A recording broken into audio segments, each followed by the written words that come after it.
Hi, I'm Dr.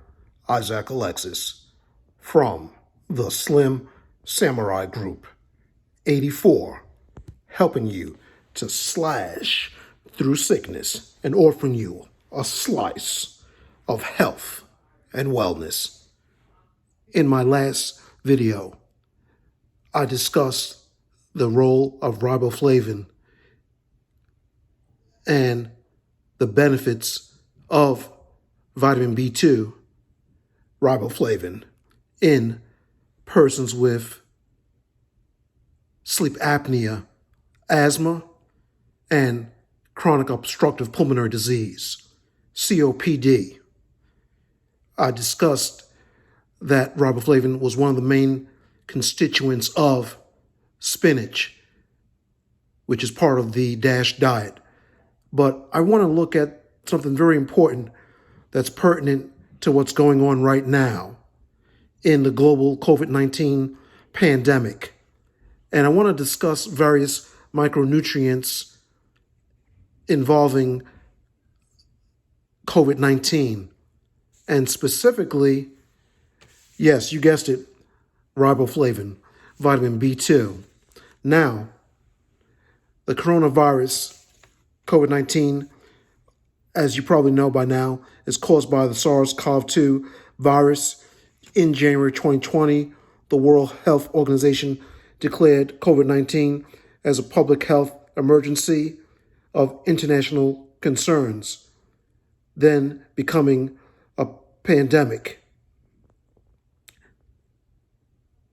Now, that pandemic title was given around March, April of 2020. Now, at that time, the COVID-19 had infected 20 million persons with over 700,000 deaths. As of May 25th, total number of global cases is 168,480,158, according to the up-to-date global tracker of the COVID-19 pandemic, with 3,498,000 deaths and number of persons recovered being at 149,900,978 persons. Now, as you probably again know by now, symptoms of COVID-19 are fever, cough, fatigue, headache, diarrhea, loss of taste, loss of smell, ataxia, arthromyalgias, meaning diffuse muscle and joint pains, sort of like flu-like symptoms, pneumonia, multi-organ failure, sepsis with coagulopathy. What that term coagulopathy means, there can be consumption of the factors that are used for clotting, like when you cut your finger on a rusty nail, you'll expect that bleeding to eventually stop. There'll be a scab. But in cases of COVID, you can have where all of your clotting factors are consumed. And if you cut yourself, God forbid, you could just bleed and hemorrhage to death. So that's the term coagulopathy and what it entails. Now, previously, outbreaks of similar viruses belonging to the beta coronavirus occurred back, as you can remember,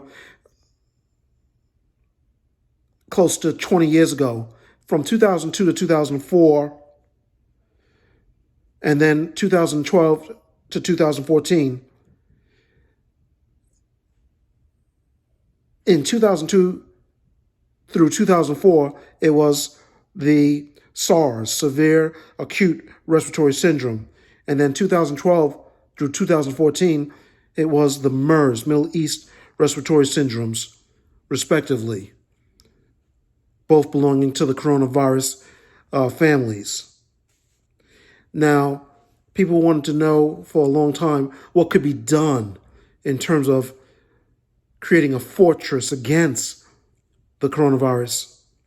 Well, micronutrients, vitamin C, vitamin D, have gained much attention during the pandemic because of their anti-inflammatory and immune supporting properties. Low levels of vitamin C and low levels of vitamin D result in coagulopathy and suppress that immune system. Furthermore, vitamin C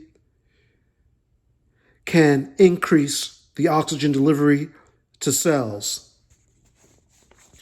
Now, one study looked at riboflavin with ultraviolet light and its ability to cause irreversible damage to nucleic acids such as DNA and RNA, rendering offending microbial pathogens unable to replicate.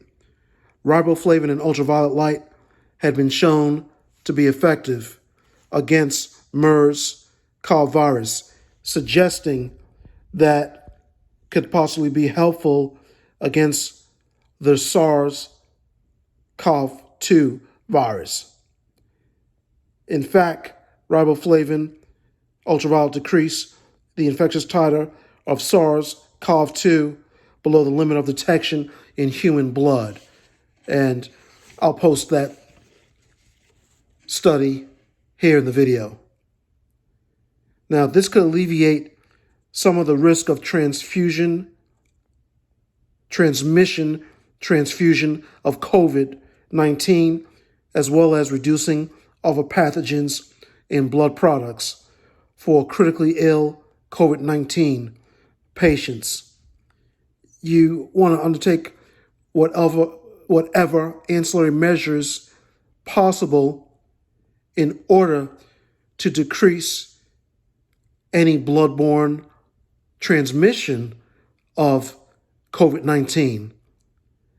And if there are micronutrients, various vitamins to be utilized, that's something that's worth looking into some more.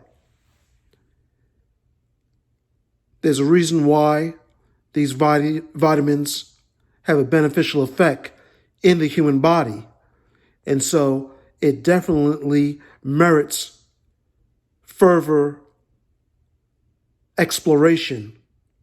I get asked all the time, Dr. Alexis, what can I do to prevent myself, my family, what to eat, what to drink in order to prevent subsequent transmission of COVID to my family, next of kin, close friends, and coworkers.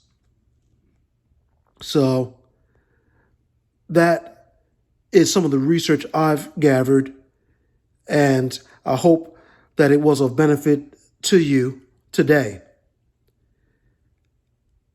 I can go into this more in one-on-one sessions in my VVWTO program. Don't forget to click the subscribe, the like, make a comment so I can get back with you and respond to any comments that you may have. And pass this video to 20 of your friends and family. This is Dr. Isaac Alexis from the Slim Samurai Group 84, helping you to slash through sickness and offering you a slice of health and wellness. God bless.